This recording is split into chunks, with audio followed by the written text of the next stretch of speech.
ఆ ప్రేమ గురించి మరి చాలా అద్భుతంగా అనిల్ కుమార్ అన్న రాశారండి. అది నాకు ఎంతో ఇష్టమైన పాట.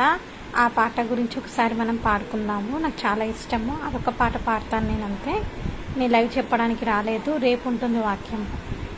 ప్రేమలో పడ్డాను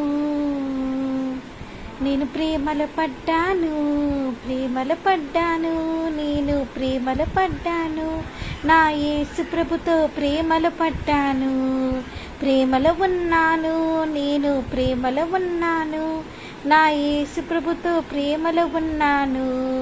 స్వార్థం కలిగిన ప్రేమ కాదు, లాభం కోరి ప్రేమ కాదు, పై రూపం చూసి ప్రేమ కాదు, ఆ పరిశుద్ధమైన ప్రేమ అది.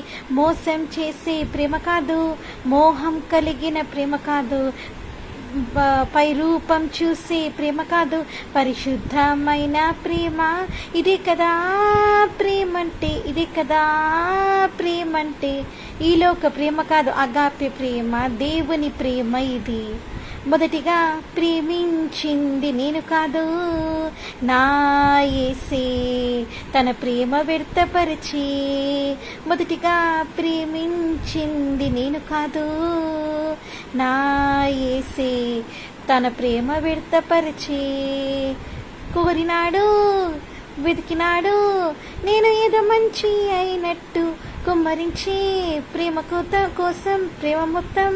నేను తప్ప లోకంలో ఎవరు లేనట్టు, ఆకాశాన తనలో తాను పరిపూర్ణిగా ఉన్న ప్రభువుకు భూమిలో నా ప్రేమ ఎందుకు? ఏది ఇవ్వలేని ఈ చిన్ని జీవి పైన ప్రభువుకి అంత ప్రేమ ఏమిటో. నేనింత ప్రేమని చూశాక ఐ లవ్ యూ చెప్పకుండా నేను ఇట్టాగుంటాను. అంత గొప్ప ప్రేమికునికి ఐ లవ్ యూ చెప్పకుండా నేను ఇట్టాగా ఉంటాను. ఇదే కదా ప్రేమంటే, ఇదే కదా ప్రేమంటే. ఈ లోక ప్రేమ కాదు, అగాపె ప్రేమ, దేవుని ప్రేమ ఇది. సో యేసయ్య ప్రేమ అండి ఇది, అగాపె ప్రేమ, కలవరి ప్రేమ. ఈ ప్రేమకు మించిన ప్రేమ ప్రపంచంలో లేదు. ఈ ప్రేమ ఎట్లాంటిదంటే ఎంత అద్భుతమైందంటేనండి, నీకు ఎప్పుడు షరతులు పెట్టదు, నువ్వు ఇట్లాగా ఉండమని నీకు షరతులు పెట్టదు. నువ్వు అన్కండిషనల్ లవ్ అనమాట. నువ్వెంత భయంకరమైన పాపివైనా, నువ్వెంత భయంకరమైన ద్రోహివైనా సరే, యేసయ్య ఈరోజు నిన్ను పిలుస్తున్నాడు. యేసయ్య నిన్ను క్షమించడానికి సిద్ధ మనసు కలిగి ఉన్నాడు. అందుకే నా ప్రాణం ఆత్మ శరీరం యేసయ్యకి అంకితం. బ్రతుకుతే యేసయ్య కొరకే, చావుట కూడా నాకు మేలే. బ్రతుకుట యేసయ్య కొరకే, చావుటైతే నాకు ఇంకా మేలు అని పౌలు గారు అన్నట్టు, బ్రతికితే యేసయ్య కోసం బతుకుతాను, చనిపోతే యేసయ్య కోసం బతుకుతాను. So good night.